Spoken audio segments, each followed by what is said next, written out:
안드레아 신부님, 드디어 신부님의 고향이네요.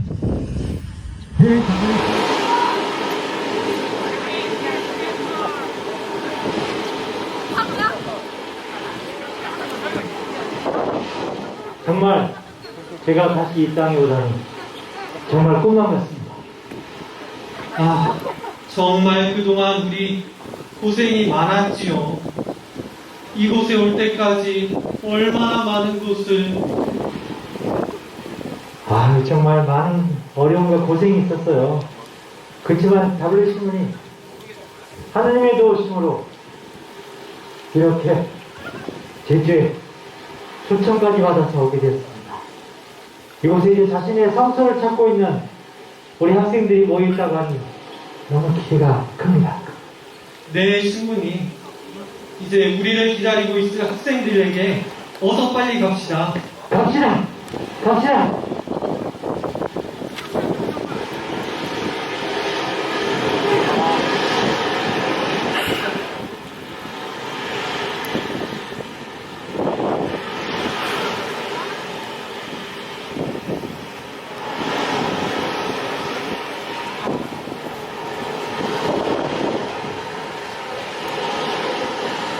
지금으로부터 200년 전인 1821년 조선에서 태어난 소년 김대건은 16이라는 어린 나이에 고향을 떠나 마카오로 향했습니다. 그리고 1845년 상해에서 사제서품을 받으셨습니다.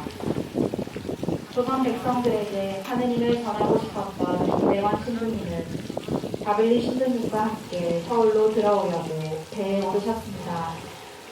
하지만 라파엘호는 예상치 못한 해류를 만나 이곳 제주도에 오게 되었습니다.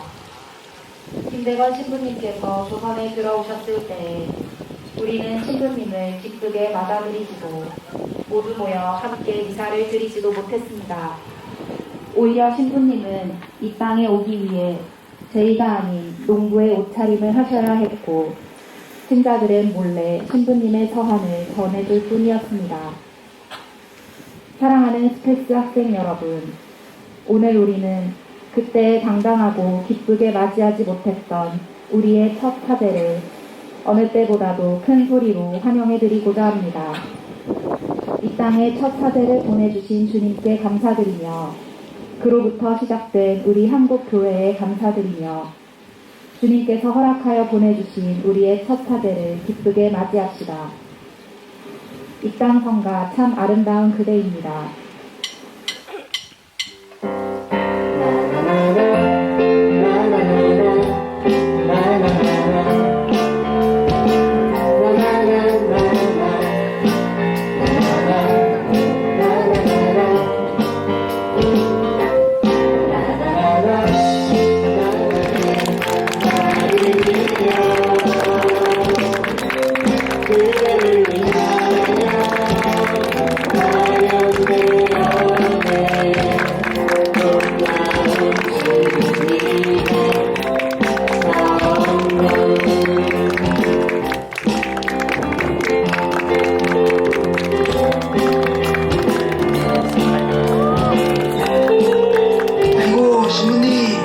이거 누구 가셨어요? 가져가셔야죠.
해바라기처럼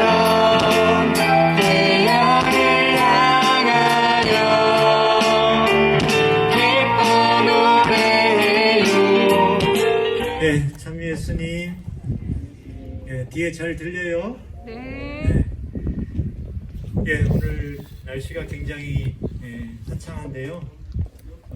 제가 보통 여러분들도 이렇게 성당에 세례 받으면 세례명이 있는데 저는 세례명이 비오. 그러니까 보통 시민들이 농담으로 행사하면은 비가 많이 올 것 같다고 하시는데 오늘 이렇게 날씨가 화창을 해가지고 많이 준비하시는 분들이 기도를 많이 했는지 모르겠어요. 시작하면서 이렇게 이런처럼 화창한 날씨가 있을 때도 있는데 가끔가다 뭐 구름이 끼거나 하면 좀 이렇게 애매하잖아요. 이렇게. 그래서 그런 애매하다는 표현을 쓰는데 오늘 제가 시작하면서 여러분들에게 여러분이 제일 싫어하는지 모르겠어요. 아재 개그 알아요? 아재 개그?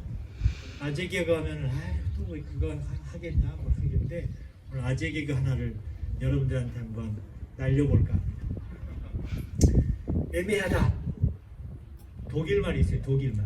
독일말로 애매하다. 뭐냐? 애매무흐. 그 다음에 불어가 있어요. 불어. 불어로 애매하다. 아리송. 그 다음에 우리 이웃나라 일본 있잖아요. 일본. 일본 말로 뭐냐? 애매하다. 아리까리. 그 다음에 중국. 중국말로 애매하다. 갸뚱. 또 아프리카 말도 있어요. 아프리카 말로 애매하다. 뭐냐? 긴가민가. 자, 웃자고 하는 소리고요. 오늘 성서주의를 맞으면서 오늘 특별히 저희들이 있는 이곳은 너무나 뜻깊은 장소예요. 김대건 신부님 탄생 200주년을 맞아서 한국교회가 희년의 시간을 보내자라고 특별히 지내고 있는데요. 김대건 신부님은 우리나라 첫 번째 사제로서 그리고 순교자로서 중국에서 사제 서품을 받고 귀국을 하면서 첫 번째 들렸던 곳이 이곳이. 그래서 김대건 신부님 표착을 이렇게 기념해서 여러분이 보시는 것처럼 고증도 하고 세미나를 하고서 이렇게 건물로 기념관이라고 하는 것을 우리가 지었습니다. 그래서 1845년 8월 30일 오늘 이 사건과 이 기념관이 관련이 있는 날인데요. 김대건 신부님, 그 다음에 세 번째 조선교구장이 페리올 주교님이 계셨고 다블리 신부님 비롯해서 14분이 뒤에 있는 라파엘로를 타고 중국에서 이 조선 한반도로 항해를 시작합니다. 그래서 여행자의 주보 이름을 따가지고 라파엘레 호라고 하는 이름을 명명했어요.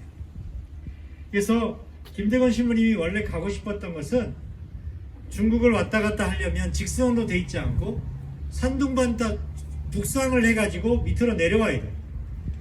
그런데 북상을 해가지고 거기 횡단 항로를 통해 가지고 서울에 있는 한강 근처에 마포나루에 도착하는 것이 원래 여행이었는데 바람 때문에 해류 때문에 어떻게 돼요? 완전히 역류하게 되고 배가 흔들리고 그 표류 체험이 장난이 아닌 거예요. 어느 때는 바람과 풍랑 속에서 돛대가 끊어지기도 하고 또 키가 부러져 버리기도 하고 갑판 한쪽이 바람과 풍랑 때문에 무너져 내리기도 하고 그래서 결국 작은 라파엘로하고 조금 큰 중국의 에인선이었던 요동배가 밧줄을 묶고 가고 있었는데 그 밧줄이 딱 끊어져 버렸어요. 그러니까 이제 나침반 하나로 한반도를 향해서 이제 배가 항해하게 된 거죠. 그런데 처음에 도착하려고 한 것이 어디냐면 한강에 있는 마포나루인데 조선으로 귀국해가지고 그 오고 싶었을 때 페리올 주교님이 김대건 신부님하고 이야기합니다. 이제 나침반을 통해서 지금 가곤 있지만 이제 가고 있는 방향이 맞는지 물어봤을 때 김대건 신부님이 자신하면서 분명 조선에 그 섬들이 보일 거고 거기에 마포나루에 분명 그 한강나루에 가게 될 겁니다 라고 이야기하셨습니다.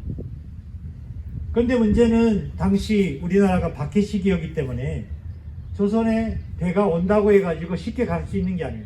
사람들이 없을 때 가야 되는 거예요. 근데 마침 당시에는 남쪽에 영국배가 조선 근처에 나타나게 되니까 조정에서 놀라고 더 감시를 철저히 하고 누가 들어오고 있는지 그 엄밀하게 조사를 하게 됐다는 거예요. 근데 그때 김대건 신부님 배가 원래 애정대로 갔으면 어떻게 돼? 다 체포됐어요.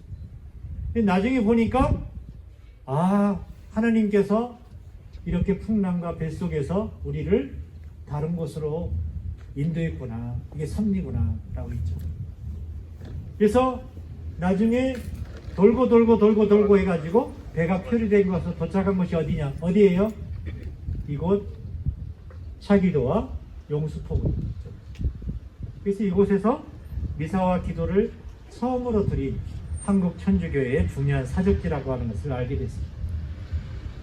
오늘 친구들, 또 여기 있는 신부님, 신녀님들, 함께한 모든 분들, 이제 올해가 2021년이라는 시간입니다. 김대건 신부님 탄생 200주년을 맞으면서 거의 200년이라는 시간 동안에 그분이 경험했던 그 하느님 섭리가 무엇일까? 그런 궁금 안에서 우리는 오늘 여기 모여있는지도 모르겠습니다. 우리 인생을 살아오면서 우리 친구들도 크고 작게 불편함, 시련, 어려움, 짜증나는 일 많이 있었을 겁니다. 어느 때보다도 지금 우리나라 국민들은 뭘 겪고 있느냐?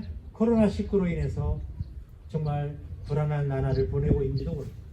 또 우리나라는 또 주변에 크고 작은 여러 사회 문제가 발생하면서 사람들이 실망하기도 하고 많은 사람들이 어떻게 우리나라가 좀 더 잘 살고 행복한 나라가 될 수 있을까 고민하고 있습니다. 오늘 이러한 시간 안에서 우리가 어떻게 하나님께서 우리를 당신의 진리의 길로, 사랑의 길로, 희망의 길로 걸어가실까라고 초대합니다. 그러나 하나님께서는 늘 우리가 십자가를 기억하고 살아갈 때마다 우리와 가까이 계셨고 우리가 그래서 외롭지 않는 삶을 살아가고 있습니다. 오늘 우리 여기 있는 우리 모두도 주님 섭리의 주인공으로 그래서 하나님 마음에 드는 그분의 자녀가 되기를 우리가 함께 다짐했으면 합니다. 오늘 복음에서 예수님은 나는 착한 목자다. 착한 목자는 자기 목숨을 내놓는다. 나는 내 양들을 알고 내 양들은 나를 안다 라고 선포하고 있습니다. 성경에 보면 목자와 양의 관계를 나타내는 비유 이야기가 나오는데 이것은 바로 하느님과 이스라엘 백성들이 가졌던 어떤 성경적 표상으로 우리 신앙의 태도들을 가르쳐 주려고 성경에 기록된 내용들. 그래서 우리가 무엇보다도 당시에 목자와 양의 이야기를 통해서 상상해 볼 수 있는데요. 많은 종교학자들이 유일한 신을 믿고 있었던 유다인들이 가졌던 그 유일신에 대한 신앙을 가진 사람들이 주로 어느 지방에 사는 사람들이냐면 사막, 광야. 자, 사막과 광야는 물도 잘 없고 뭔가 냉수도 나타날 수도 있고 위험한 요소가 너무너무 많아. 그러니까 자신이 믿고 있는 하느님께 온전히 의탁하고 매달리지 않으면 그 기간을 이겨낼 수 없어요. 그래서 이런 유다인들이 가졌던 유일한 신앙은 바로 이런 사막과 같은 그런 곳에서 종교가 탄생했다고 이야기합니다. 그런데 아시는 것처럼 우리가 살고 있는 많은 시간이 흘러 오늘날 우리 교회라고 하는 데는 어디에 있어요? 사막에 있지 않고 사람들이 살고 있는 곳에 있어요. 그리고 성당마다 울타리가 있고 나름대로 그런 성당이라고 하는 안정된 곳에서 우리가 하나님께 경배를 드리기도 하고 여러 활동을 합니다. 그것을 한마디로 예전에는 사막형 종교였다면 이제 사람들이 안정되니까 목장형 종교가 된 거죠. 울타리를 치고 그 안에서 푸른 물밭에 양떼들이 뒤놀면서 그 안에서 전형적인 교회의 오늘의 모습을 갖춰가고 있는지도 모르겠습니다.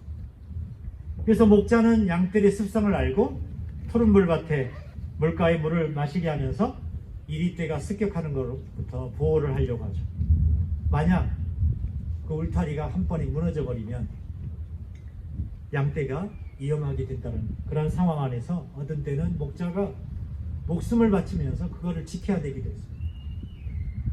오늘날 교회는 오랜 역사를 흐르면서 이런 목자와 양의 관계 속에서 우리의 신앙을 생각하게 됐습니다.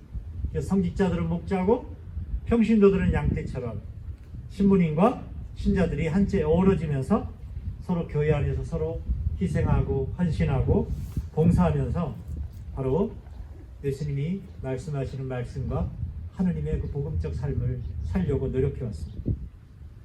오늘 성소주일인데요. 우리가 성소라고 하면 거룩한 부르심, 세속적인 가치를 추구하는 삶이 아니라 하나님으로부터 오는 그 가치를 살고자 하는 그 부르심을 우리가 이야기하고 있습니다. 오늘 특별히 이러한 부르심에 응답하려고 하면 어떤 사람이 필요하냐? 교회에 굉장히 희생하고 헌신하는 그런 사람들이 필요해요.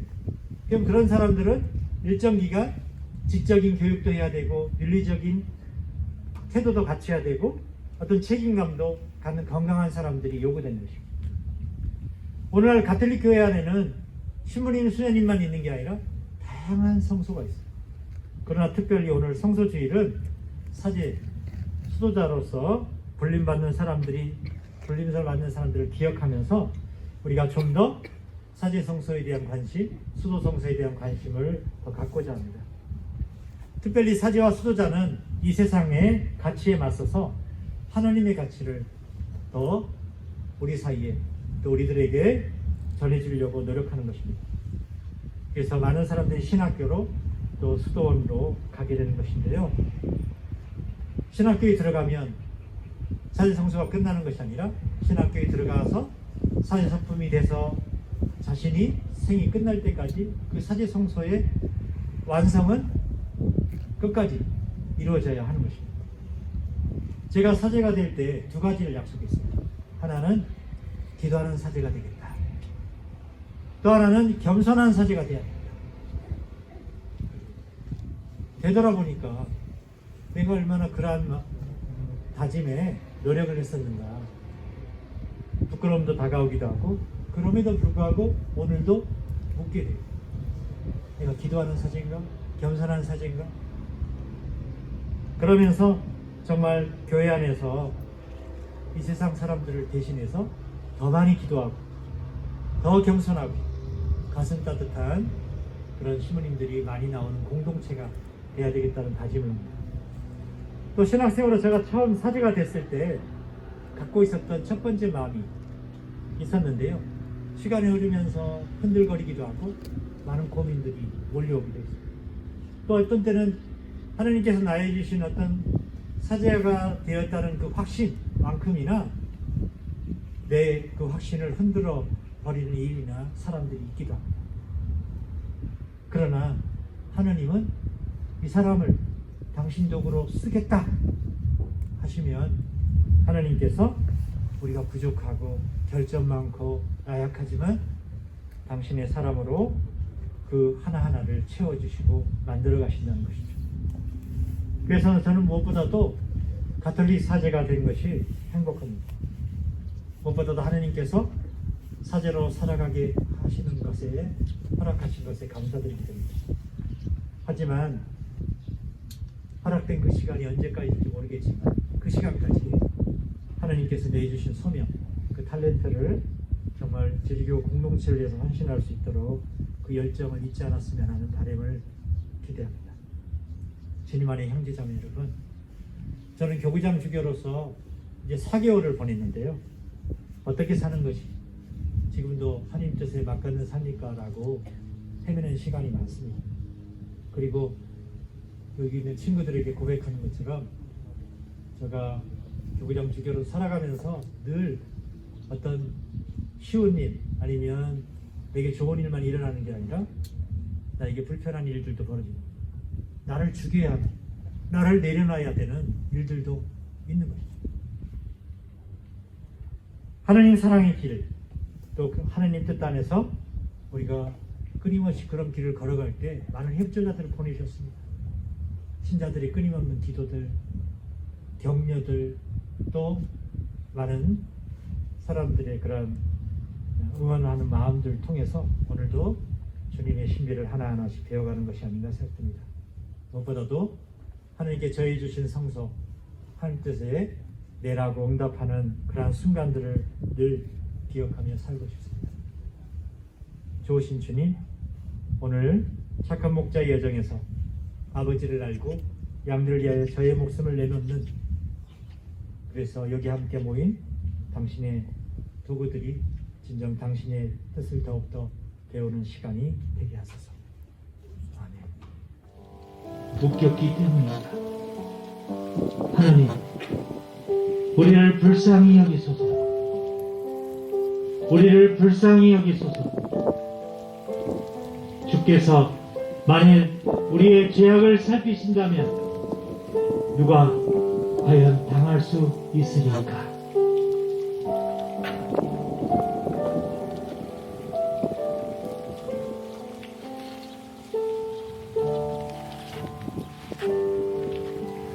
김대건 신부님은 하느님의 힘을 믿고 온전히 자신의 삶을 봉헌하였습니다. 이제 우리는 봉헌의 삶을 산 김대건 신부님의 모습을 본받기로 다짐하며 우리의 정성을 봉헌하겠습니다. 봉헌 후에 봉사자가 나눠주는 김대건 신부님의 말씀을 마음속에 간직합시다. 나의 주님을 향한 마음이 그대의 믿음으로 이어지길 바랍니다. 1801년 7월 2일 순교하신 강완숙 골룸바. 나는 주님에 대해 잘 알지 못하지만 내 마음껏 주님을 사랑하겠습니다. 1839년 5월 24일 순교하신 박아기 안나.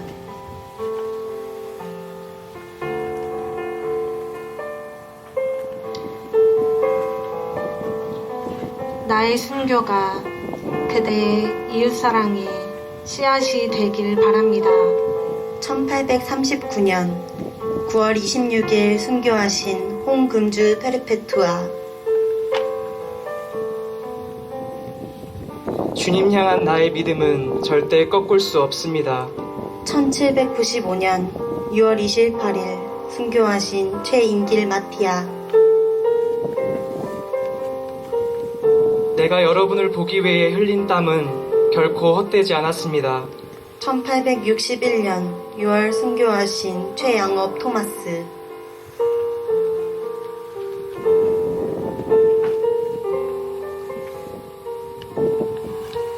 주님 함께 계시니 아무 걱정 없습니다. 1802년 1월 31일 순교하신 이순이 루갈다.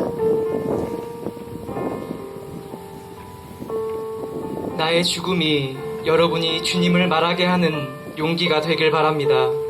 1846년 9월 20일 순교하신 임치백 요셉.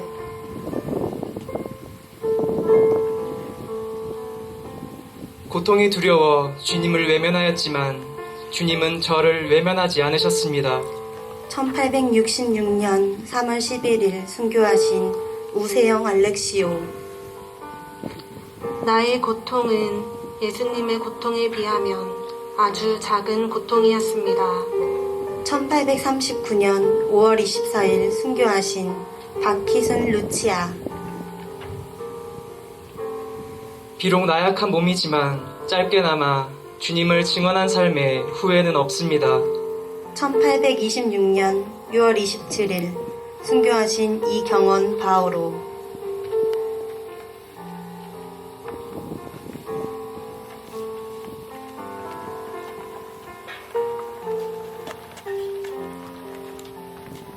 우리는 앞에 보이는 10분의 순교자와 함께 전해주기 위해 기꺼이 목숨을 바치신 여러 순교자들의 삶을 되돌아보고 묵상하는 시간을 가졌습니다.